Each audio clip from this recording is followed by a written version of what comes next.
All right, this new series is going to be on David. Now, you might remember, if you've been with us for a few years now, I did a similar series in about the first year that I was here. You might think, well, if you already preached it, then why are you doing it again? Well, one, it's going to be different. Two, this is maybe personal opinion, I feel like I'm a better preacher now than I was 4 years ago. If you want proof of it, this is kind of a reworking of a message from 4 years ago that goes in a different direction. You can go on YouTube and you can compare this message to that message and say, hey, you are a better preacher. Or, hey, it's kind of even keel. Like you got some more room to improve. There's always room to improve. I'll admit I always have room to improve, and you always have room to improve. So I'll throw that right back at you.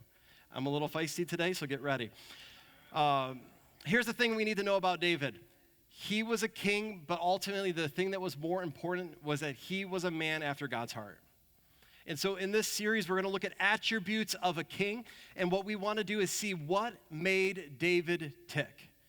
Think of that. There's so many people in your life that you're like, that person, they just love Jesus. There was someone that Annie and I knew from Northville Christian that she had served for years and years in preschool ministry, and she just passed away this past week. And I believe it was somewhere between 30 and 40 years of teaching preschool.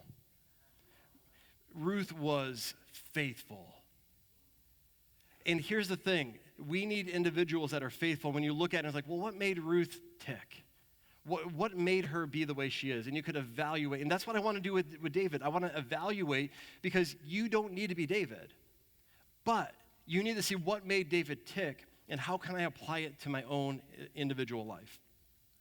And so we're going to be looking at several different things over the next few weeks. We're going to be looking at David's faith. We're going to look at his desire to honor others. That's going to be next week. I'm just going to give you a little bit of a peek of that. We're going to desire to honor people that are good leaders, desire to honor people that are worthy of honor. But we're also going to talk about how do we honor leadership when they don't deserve to be honored.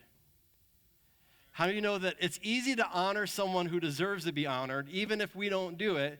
And at the same time, it's very difficult to honor leadership that doesn't deserve to be honored, but the Bible calls us to do it anyways. How do I know that? Because David's a man after God's own heart. And what does David do throughout his early days before he actually becomes king? He honors Saul, who's throwing spears at him. Has the person that you're upset with, they're like, well, they don't deserve to get honor, have they ever tried to murder you twice by throwing spears at you? If they haven't, you can learn a lesson from David. We're going to talk about trusting God even when it doesn't make sense on the surface, being a person of integrity, being someone who was fast to ask for forgiveness and give forgiveness. We're not just going to ask for forgiveness, but we're going to give it as well. Being a passionate worshiper and being a strong leader. And as we go through this, you're going to see that if you do this, you will be someone who's after God's own heart and in a unique way that is different than me, different than David, different than anyone else in this room, because God has made you the exact way that you are so that you're able to do what you can do for the glory of God. Now, here's the thing, too. You hear that phrase thrown out so often, like, you're unique and just be you. Yes, be you, but be the you that God created. Don't go looking for, well, this is how I want to live my life. No, what is God calling you to do? It's going to be a unique call that God has placed on your particular life. But before we go any further, would you repeat after me? Heavenly Father, your word is written in my mind and hidden in my heart. Your word is a lamp unto my feet and a light unto my path. I will seek you with all of my strength. My greatest desire is to be a disciple and to make more disciples. I will live my life according to your word. Your word, O Lord, is eternal. We're going to start this series off by discussing David's attribute of faith, or his faithfulness. We're going to begin with 1 Samuel 17, 1 through 3. This is one of those passages of Scripture that I think most people are already somewhat familiar with. Most kids are familiar with, but I don't think I normally hear the idea of faithfulness necessarily attributed to this story, but I totally see it here. This is David and Goliath, so verses 1 through 3. Now the Philistines gathered their armies for battle, and they were gathered at Soka, which belongs to Judah, and encamped between Soka and Azekah in Ephes Dammim. And Saul and the men of Israel were gathered and encamped in the valley of Elah and drew up in line of battle against the Philistines. And the Philistines stood on the mountain on the one side, and Israel stood on the mountain on the other side with a valley between them. Let's take a break for a second. I want you to go ahead and look at this picture. This is the valley of Elah. This is where the battle between David and Goliath took place. And I want you to get a good kind of picture of this. So it said that there's a valley in between, and that the enemies were on one side, the Israelites were on the other side, and that they're at this standoff. So keep this picture up, and I want you to kind of picture this as I'm kind of building the case. We have camps on both sides of the hill and this valley in between. Now, here's the thing. In today's modern warfare, what happened in this story wouldn't have happened because they would fight the war completely different today. But this time there was 3 types of fighters. The first would have been the cavalry, those on horseback. The second would have been the heavy infantry, those that were fighting with hand-to-hand combat. A good example of that, Goliath. And finally, we would have the artillery that would launch their weapons, primarily including archers, but also slingers. A slinger would have a leather pouch with 2 long cords. They would put a projectile in the pouch and begin spinning it above their head over and over again. At a certain point in time, they would let go of one of the strings. The projectile would go flying forward. And now you think like, well, that's probably not that fast. Like you can kind of picture like a bow and arrow, like I'm going to launch it. You have an idea of the speed that comes out and what that looks like. But here's the thing, a skilled slinger would turn the sling around 6 to 7 times per second. So they get this thing going really quickly. Then when they let go of the projectile, it would be traveling at 78 to 100 miles per hour. Imagine that for a moment. You have something in the sling that you just let go, and it goes flying at 78 to 100 miles per hour. The stopping power of the rock that David sends, we'll get to that in more detail, but the rock that he sent would be roughly equal to that of a .45 caliber handgun. So here's the thing that I need you to realize is that you have 3 different fighting styles, dramatically different fighting styles, and you're having both camps on either side of this valley. What happens if you send in the cavalry? Well, those that are archers and slingers are going to start picking them off one at a time. Now, what if I send the infantry in? The same kind of thing. You're going to send in these individuals that are ready to fight this big battle, but they're going to get picked off one at a time. But even if those that are archers or slingers, they begin picking off the other enemy, how do they get to the other side? Because as soon as they send their troops in, the other archers and slingers would begin picking off their troops. They're at this standstill because nobody can enter the valley. That a slinger could hit someone at a distance of 200 yards. Like imagine the accuracy of that, of I'm going to take a rock in a sling and throw it at you at 100 miles per hour, and I'm going to hit you 200 yards away. Today we would make them Major League Baseball pitchers.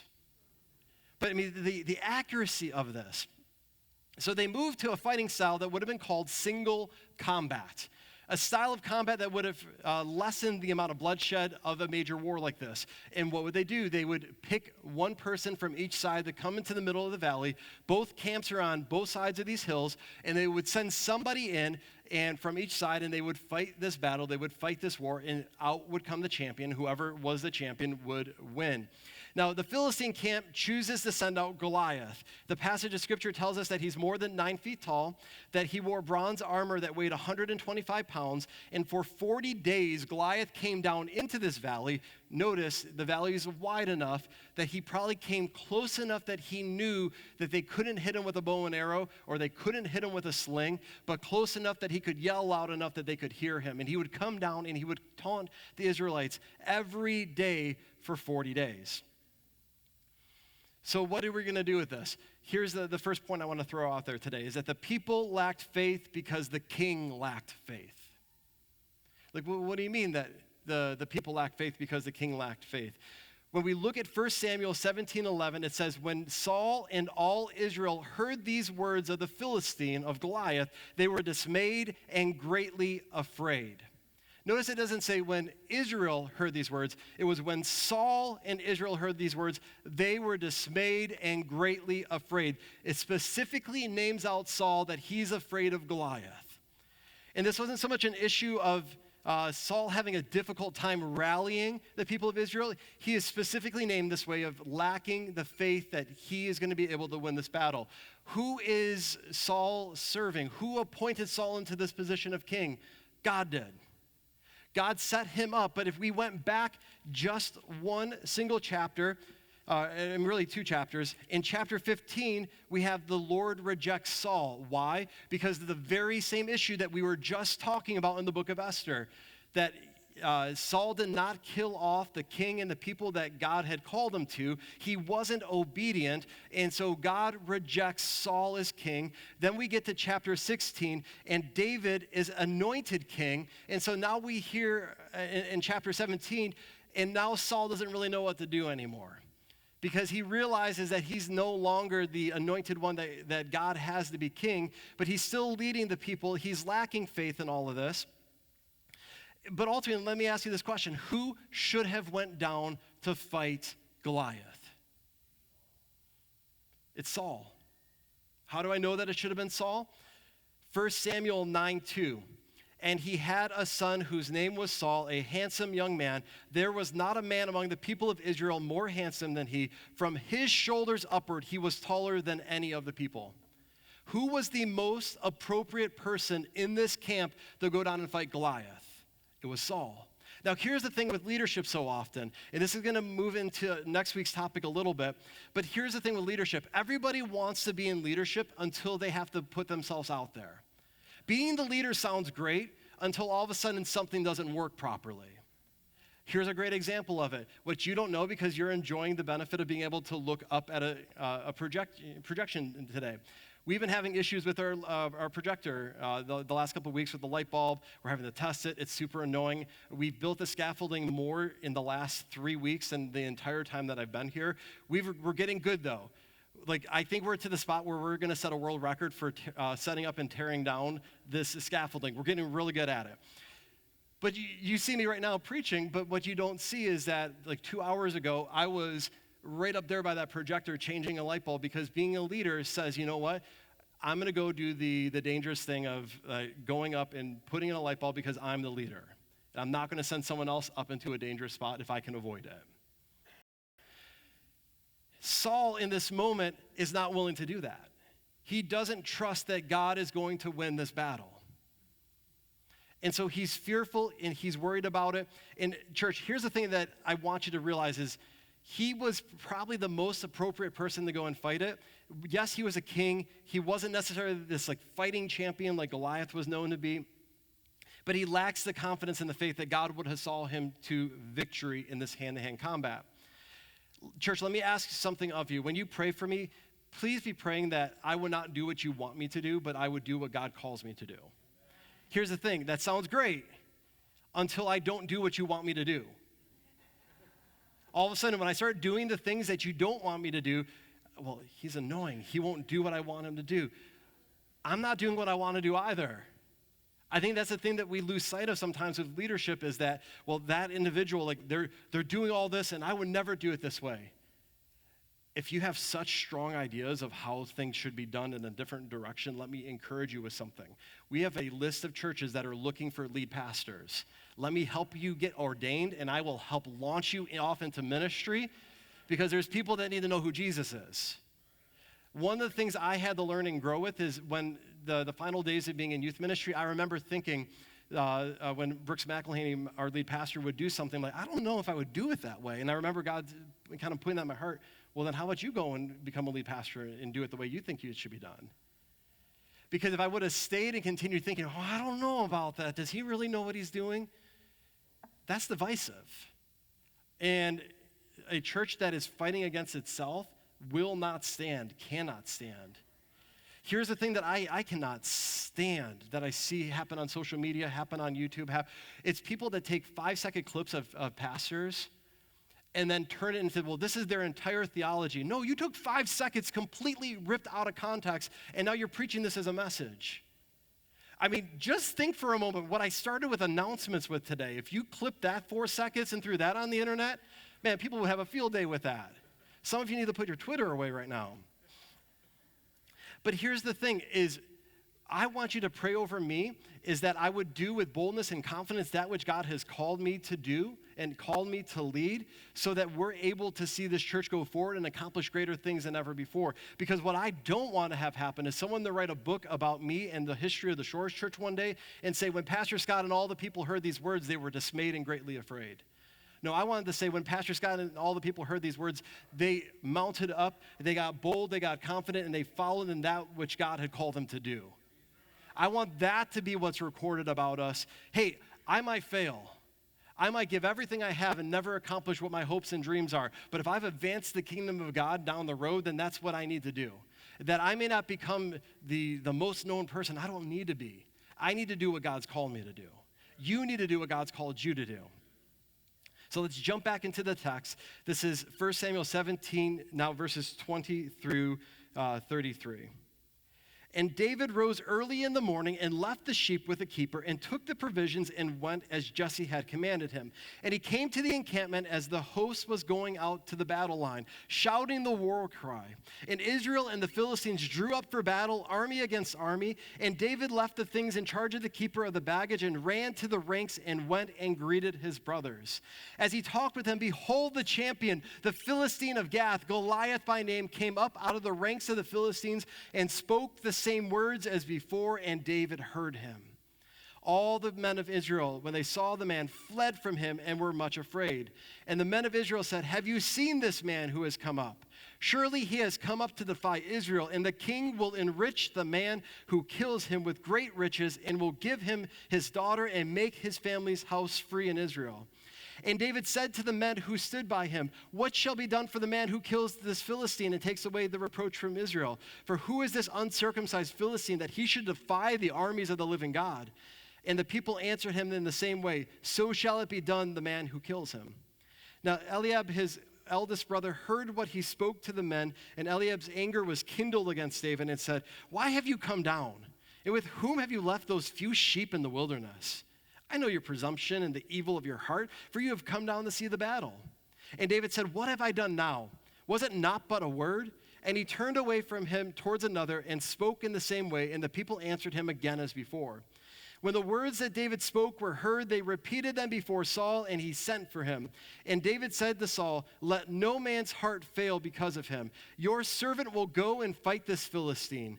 And Saul said to David, you are not able to go against this Philistine to fight with him, for you are but a youth, and he has been a man of war from his youth. I think that there's evident and apparent reason why David was willing to go and face Goliath. In chapter 16, he's anointed as king. David knows that this is about to become his role. That King Saul might be the king in this particular moment, but there is coming a day, and he was already anointed by Samuel. He didn't know when, he didn't know how, but his role was to be king. And if the nation of Israel was afraid to go up against this, and the king was afraid to go up against this, then you know what? I'm going to do it. I'm going to do it honoring. I'm going to do it in my own ability, but I'm going to go before Saul and say, you know what? I'm willing to go and fight. I do want to point out something here, that you have this confidence that he has, but the king, King Saul, who's been looking for someone to go and fight, still doesn't have enough faith in himself to go and fight the battle, but now he doesn't even have enough faith to put into the person that's finally, after 40 days of this, is willing to go and fight the battle. At a certain point in time, you have to realize, okay, one of us is going to have to do this. One of us is going to have to commit to this. One of us is going to have to put ourselves out there that we are willing to go and fight a battle. We cannot continue to come to the same spot day after day. I mean, you hear this and you think it's almost like this is the first time it's happened. Like we're going to line up and we're going to expect a different result today. And, oh, here comes Goliath. We're going to run away again. They're in fear. They know that there's a great reward for whoever does this, and nobody is willing to volunteer. David is finally willing to volunteer, and Saul is so beaten down. He has so little faith in what God is calling him to do that he doesn't even give David a chance. He doesn't ask David for his resume. He doesn't ask David for his skill set. He just looks at the outward appearance of David and says, no, you can't do this. 1 Samuel 16:7 said, but the Lord said to Samuel, do not look on his appearance, David's appearance, or on the height or his stature, because I've rejected him. But for the Lord sees not as man sees. Man looks on the outward appearance, but the Lord looks on the heart. I misspoke that it was about one of his brothers. But ultimately, God is saying to Samuel, I am going to designate the individual by his heart, not by his outward appearance. Because God is able to do so much with us if we are just willing. It doesn't matter who in the natural is the most equipped. It matters on who is willing to follow God and do what God has called him to do.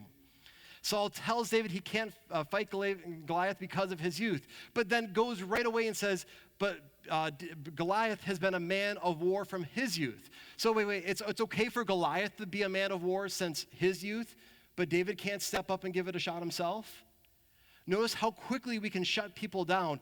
We need to be able to evaluate, is God speaking? What's God speaking? And trust God when we know that God is speaking. At a certain point in time, we have to say, okay, nobody here in this army is willing to go up and fight this battle. But David shows up and on day one and says, I'll go. I'll fight this. Because none of you either have the confidence or the ability or the skill set to do this, but I know I can fight this. I know that I can win this.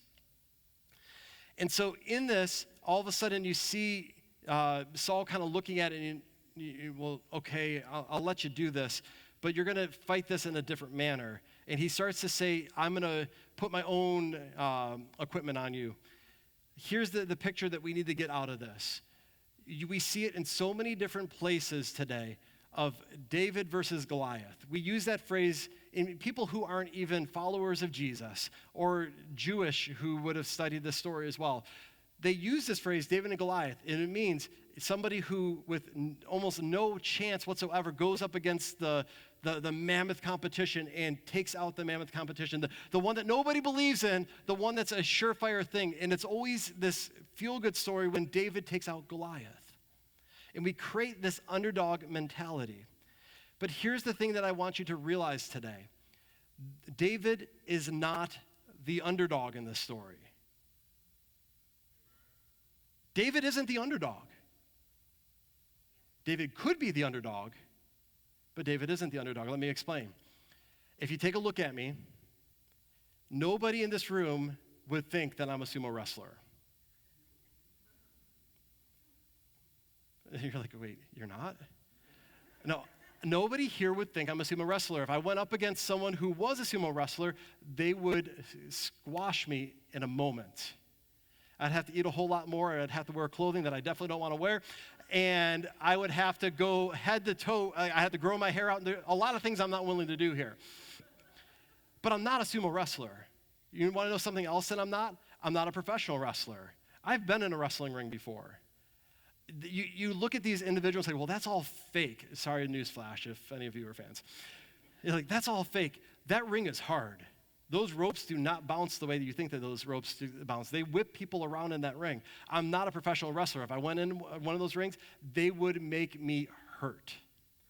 But I'll tell you something. When we look at Ephesians chapter 6, starting in verse 10, finally, be strong in the Lord and the strong of his might. Put on the whole armor of God that you may be able to stand against the schemes of the devil. For we do not wrestle against flesh and blood, but against the rulers, against the authorities, against the cosmic powers over the present darkness, against the spiritual forces of evil in the heavenly places. Therefore, take up the whole armor of God that you may be able to withstand in the evil day, and having done all to stand firm. Here's the thing. I'm the underdog if I start trying to fight battles that I was never equipped to fight. If I go into a sumo wrestling match, I'm the underdog. If I go into a professional wrestling match, I'm the underdog. But if I go into the battle that God has called me to do, to fight against the powers and principalities of this world, I have the upper hand. You have the upper hand. But here's the thing. The reason why we so often in our lives are underdogs is because we continue to choose to fight battles we were never designed to fight. And David in this moment, he realizes that he needs to fight this battle his way. Let's see it play itself out, starting in verse 34. But David said to Saul, your servant used to keep sheep for his father, and when they came, a lion or a bear, and took a lamb from the flock, I went after him and struck him and delivered it out of his mouth. And if he arose against me, I caught him by his beard and struck him and killed him. Your servant has struck down both lions and bears, and this uncircumcised Philistine shall be like one of them, for he has defied the armies of the living God. And David said, the Lord who delivered me from the paw of the lion and from the paw of the bear will deliver me from the hand of the Philistine. And Saul said to David, go, and the Lord be with you. Then Saul clothed David with his armor. He put on a helmet of bronze on his head and clothed him with a coat of mail. And David strapped his sword over his armor, and he tried in vain to go, for he had not tested them. Then David said to Saul, I cannot go with these, for I have not tested them. So David put them off. Then he took his staff in his hand and chose 5 smooth stones from the brook and put them in his shepherd's pouch. His sling was in his hand, and he approached the Philistine. David doesn't fear fighting Goliath because he's beaten a lion and a bear.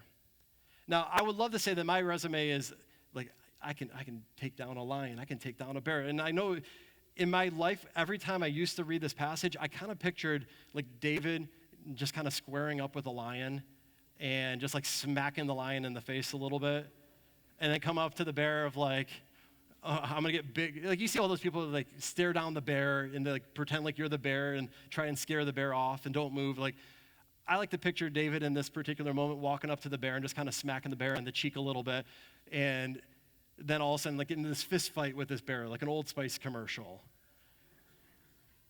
That's not what happened here, because notice the way that David fights Goliath is the same way that Goliath, this uncircumcised Philistine, is going to be like the lion and is going to be like the bear. How does he take down Goliath?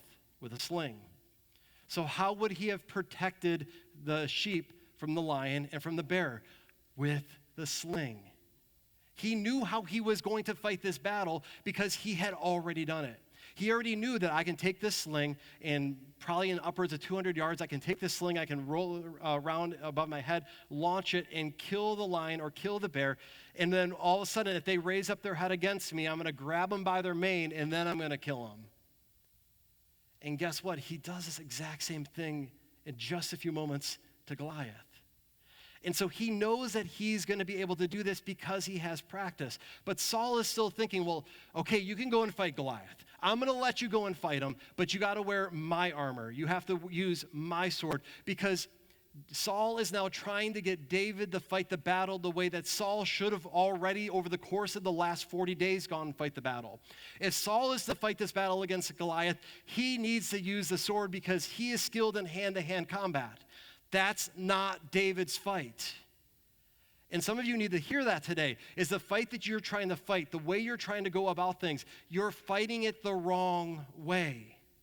You're trying to fight it like you see someone else who's like, well, when they fight this way, that they're successful. Yeah, because that's the way God designed them. That's the skill set that God gave to them. Stop fighting that way.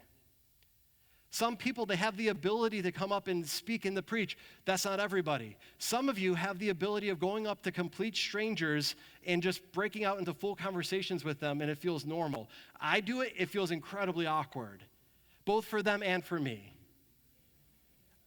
I need to build a relationship before I can start talking with people, and sometimes it's that matter of like breaking into small talk. Like, no, you need to use the skills that God has given you and in the confidence of what God has given you. And so David puts on all this equipment and then realizes very quickly, no, like King Saul, like, I appreciate this, but I'm not going to use any of this. I'm going to put off all this armor, and he goes over to the brook and he picks up 5 smooth stones. Now, here's the thing. When you hear smooth stones, like I would like to think that if I'm going to take a slingshot, or like a sling, and I'm going to throw a stone at Goliath, I'm going to pick the biggest stone that I can find. I'm going to find one that has all kinds of weird ridges on it, because like I need something to cause a gash in his head. I need this guy to bleed out for like the first hit. He picks the smoothest stone because he knows what he's doing, because he's fighting his battle, not someone else's. You see, if Saul would have went, he probably would have picked a stone that was bigger, but David knows that you can't throw a stone that's bigger that far and that fast. I need something that's small and aerodynamic. If you ever skip stones, you realize the bigger the stone, the quicker it falls. But you pick one that's smooth and flat in the right size, you can make that thing skip multiple times. I can't. I'm not any good at it. But David knows what he's doing, and he has faith in his abilities because he has past the tests that have come up before. And so often we want to get right to, like, I want my David and Goliath moment. I want to prove myself. Have you proved yourself against the lion? Have you proved yourself against the bear? Have you fought the smaller battles that God has put in front of you, or have you ran away from the smaller battles because they scared you? Or, well, nobody's going to really see that if I go and I talk to this person or to that person, or I go preach at a nursing home. I want the stage where I have all kinds of people.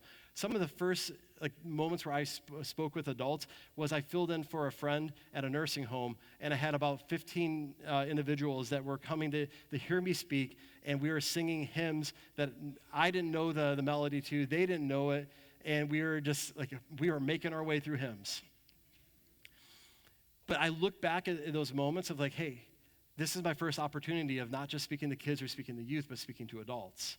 I'm going to be faithful in what God's given me so that as God grows whatever platform, I'm ready for the next test. I'm ready for the next opportunity. You have to say that this might feel like a season of preparation. This might feel like a season of frustration. Sit in it and do what God's called you to. Because when you get up and try to flee a season of preparation, what are you going to do? You're going to find yourself right back at that season of preparation again and again and again until you pass that test. You can say, well, I don't want to do that. If you want to grow, you have to do the work. You cannot just simply bypass it. And so Saul doesn't see this. He's still not trusting God, but David says, you know what? I've got my equipment. I've got what I need. I'm going to go out and fight him. And I think one of the things that I picture of this story that I love so much, one of my favorite movie trilogies, well, it's not a trilogy anymore. It's about to become a fifth movie, but is Indiana Jones. And if you can picture that kind of classic scene where there's a big chase through the city, and all of a sudden this guy comes out and he's doing the whole sword regimen. Now, what Harrison Ford was supposed to do in the movie was pull out his whip and whip the swords away. The whip gets stuck and he just pulls out his gun and shoots the guy. This is what I mean. David's not an underdog here. Goliath is the guy with the swords. David becomes Indiana Jones. Because this was the very thing why there was the standoff in the first place. Because all of a sudden now you have someone that's going to fight an artillery battle coming up against someone who wants to do hand-to-hand combat. And in this moment, Goliath doesn't have a chance. So let's go ahead and read this. This is now verses 41 through 54 of chapter 17. And the Philistine moved forward and came near to David with his shield bearer in front of him. And when the Philistine looked and saw David, he disdained him, for he was but a youth, ruddy and handsome in appearance. And the Philistine said to David, "Am I a dog that you come to me with sticks?" And the Philistine cursed David by his gods. The Philistine said to David, "Come to me, and I will give your flesh to the birds of the air and to the beasts of the field." Then David said to the Philistine, "You come to me with a sword and with a spear and with a javelin, but I come to you in the name of the Lord of hosts, the God of the armies of Israel, whom you have defied. This day the Lord will deliver you into my hand, and I will strike you down and cut off your head. And I will give the dead bodies of the hosts of the Philistine this day to the birds of the air and to the wild beasts of the earth, and all the earth may know that there is a God in Israel, and that all this assembly may know that the Lord saves not with sword and spear, for the battle is the Lord's, and he will give you into our hand." When the Philistine arose and came and drew near to meet David, David ran quickly towards the battle line to meet the Philistine, and David put his hand in the bag, took out a stone, slung it, and struck the Philistine on his forehead. The stone sank into his forehead, and he fell on his face to the ground. The story gets better. See, that's where we stop it for the kids. Well, let's continue. So David prevailed over the Philistine with a sling and with a stone and struck the Philistine and killed him. There was no sword in the hand of David. Then David ran and stood over the Philistine and took his sword and drew it out of its sheath and killed him and cut off his head with it. When the Philistines saw that their champion was dead, they fled. And the men of Israel and Judah rose with a shout and pursued the Philistines as far as Gath, to his hometown, and the gates of Ekron, so that the wounded Philistines fell on the way from Shaaraim as far as Gath and Ekron. And the people of Israel came back from chasing the Philistines, and they plundered their camp. And David took the head of the Philistine and brought it to Jerusalem, and he put his armor in his tent. When God gives you victory, it's something you got to celebrate. That's why, like, so often, like, let me just encourage you. This is not something where, like, I want when we have worship times, that is the most expressive part of our gathering. Because you aren't just singing a song. And some of you are like, well, I can sing really good. Awesome. Sing a joyful noise unto the Lord. Some of you are like, you don't want to hear my voice. I may not want to hear your voice, but God wants to hear your voice. So sing a joyful song unto the Lord. Because if you fought a battle and God's brought you through it, you have something to celebrate. And if you're fighting a battle and you don't see how you're going to get yourself through it, you need to worship God and give him praise. Because, okay, God, like, I'm in the middle of it right now. Like, I need a little boost right now. I need a little bit of extra. God, would you encourage me today? And when all of us say, hey, you know what? Everything is good in my life. I'm just going to worship and praise. All of a sudden, we begin feeding off of one another. The energy starts building in the room. And so someone who's in the middle of it says, you know what? Like, if they can do it, if they've got to the other side, I can get through the other side of this one too. And some of us, we walk in and we're already defeated. But then all of a sudden, when we feel the energy of the people of the Lord coming and saying, you know what, I'm in it, but I'm pushing through, I'm persevering, or I'm through it and God has got me to the other side, I've got something to celebrate today, the energy level comes up, we start celebrating. We have to celebrate our wins. We have to get excited, because if we are not excited about what the King of Kings and the Lord of Lords is doing, then what's the point? And especially when we say, okay, God, like, I put my confidence in you, I put my faith in you, you got me through it, we got to celebrate. And I want you to realize this here. David was given the opportunity to fight Goliath and use his skill set. He runs up to him in mid-run, grabs the stone, grabs the sling. He is running towards this giant with a massive sword and just launches the stone, hits him in the head. He falls down, and then he runs over and says, you know what? I don't have a sword because I didn't need to take Saul's sword. I'm going to take Goliath's sword, and I'm going to cut his head off. That's the part of the story that we leave out, and I think we do a disservice when we leave it out. Not because of the grotesque nature of this, but he's going to carry Goliath's head 16 and a half miles back to Jerusalem. The enemy that has taunted Israel for 40 days now, he is carrying back, in only the manner that I can picture, like, I'm going to carry Goliath's head back by his hair, just kind of like dragging it along on the road. Like, he has completely humiliated his opponent. When we come into a place and it's time to worship, and we walk in like, I love you, Lord, and I lift my voice. Satan's looking at it like, really? Has God done anything for you? If God's done something for you, we got to make a cheerful noise. We need to use the altar space and say, you know what, God, I am grateful for what you did. I'm going to lay it all down. I'm going to build a memorial at this altar because this is what God has done. This is how God has got me through, and I'm going to be able to come back. And some of you, you've told me this. When we built out this stage, I had everyone that was here write names of people that they loved, that they needed to meet Jesus on this platform. And one of the things I love hearing is people saying, hey, that's where my dad's name is. That's where my mom's name is. That's where my sister's name is. That are underneath this, because people said, I'm going to bring a memorial and I'm going to write it down so I won't forget. And I'm grateful for that. Some of us are like, you know what, I'm in the middle of it. I don't have anything else to give. You have yourself to give to God. Your wants and your needs, you have those that you can lay down before God. Because there's coming a day that if you will faithfully continue to go and do what God's called you to do, you get to carry your trophy around. Hopefully it's not the head of a person that you're going to carry for 16 and a half miles. But whatever that trophy is, where Satan said, I'm going to defeat you with this, be like, no, you're not. Here's the head. Here's what you thought was going to beat me. Didn't beat me. Everybody said I was the underdog. Everyone said I didn't have a chance, but my faithfulness in my God is what got me through.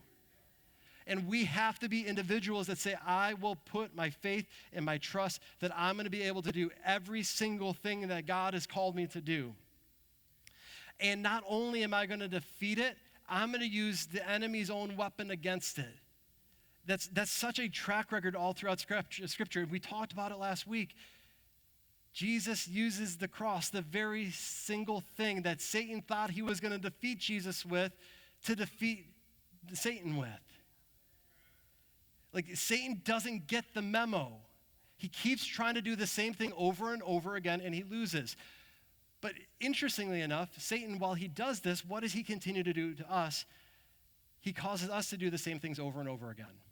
You want to break the cycle of insanity in your life? Do something different. So, I always hear you talking about reading my Bible more. Like, maybe I should do it. Yeah, absolutely, maybe you should do it. You keep talking about coming to prayer meetings. Maybe I should. Yeah, absolutely, you should pray. Like, you keep talking about giving. Yeah, I'm not asking you to give money because I need your money, because God, last year, I love this example. The awning I wanted gone, anyways, God got rid of and brought us money through it. That God's doing something right now, you'll have to wait to hear about it, but it's amazing how God can bring money to his people when they're doing the mission that he's called. I don't want your money so I can have your money. I want you to give your money to God so God can have your heart. You see, this is not I want money from you. This is, I want you to act in obedience to God, because if you're not acting in obedience and doing what God has called you to do, you wind up like King Saul, removed from your position, and God will raise up someone else to accomplish his purpose. But if you'll do what God calls you to do all throughout Scripture, and you're consistent and you're faithful and you're obedient, you'll be amazed at how you get to hold the head of your enemy. You get to hold the head of your problem and say, it's what scared me once is now my trophy. And what do I do with it? I bring it back to God. Because where did he bring it back to? He brought it back to Jerusalem. He brought it back and said, hey, look, everyone, God brought us the victory, giving God the glory all through the process. Worship team, if you come forward. Here's the thing, I want to just open the altars as the worship team comes and leads us in just a minute. And I want to throw it out for two things, because again, I'm not here to emotionally manipulate anyone. That's never my thing.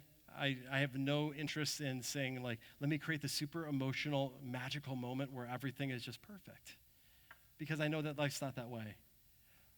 But I do realize that there's moments at altars, and it could be different for every single person in this room today. You say, well, I'm struggling against something. I'm fighting against something. I don't know how I'm going to get to the other side of this battle. I know how you're going to get to the other side of the battle. You're going to fight the battle that God has called you to fight, not fight the battle someone else is telling you to fight. You need to be consistent, and you need to keep going after what God has for you. And it starts with you saying, you know what? I'm going to lay it all down at the altar today.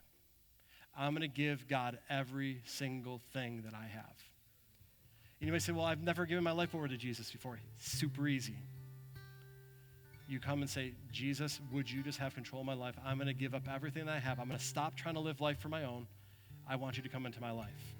I don't want to fight the battles that people are telling me to fight. I don't want to be scared of my battles anymore. I want to go and fight this, because I believe that if Jesus is in me, then I'm greater than anything that could come up against me in the world, and I can follow after Jesus.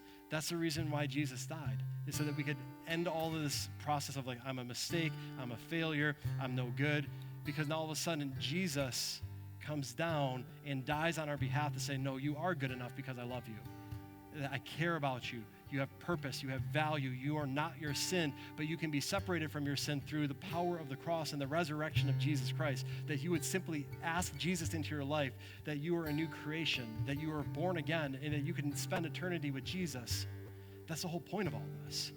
So this morning, I don't know where you fall in the spectrum. If that's you, though, let me just say this. When the worship team leads us, I just want you to just say, Jesus, come into my life. And I want you to go to our Welcome Center following service, because we want to talk with you. We want to meet with you. We want to direct you in next steps.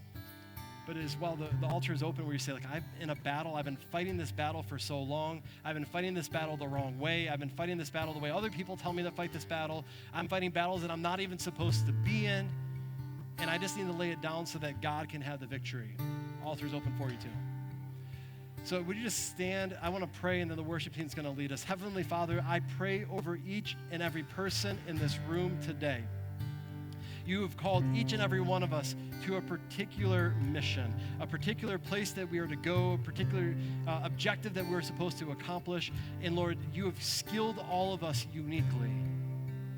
And so often it's easy to fight the battles that are meant for someone else to fight, because that one looks more attractive. That one looks easier. I think it should be done this way. But Lord, you have called us to the battle that you've called us to for such a time as this. Just as we went through Esther, you appointed a time for Esther and for Mordecai so that they could see of battle come to success. David was here with Goliath because you appointed that time for him. And you've appointed this time for each and every person in this room. And Lord, I pray over them, whatever they're facing, whether they are coming out of a moment of, I didn't think I was going to make it, but God got me through. If they're in the middle of it, if they feel defeated, Lord, I pray you come alongside them right now and allow them to see that you have created them for this moment, that you are with them, that you have skilled them with everything they need, that if they will just faithfully trust you and follow you, that they will be able to accomplish the mission that you have for them. Lord, be with us today. Let's just worship the King this morning.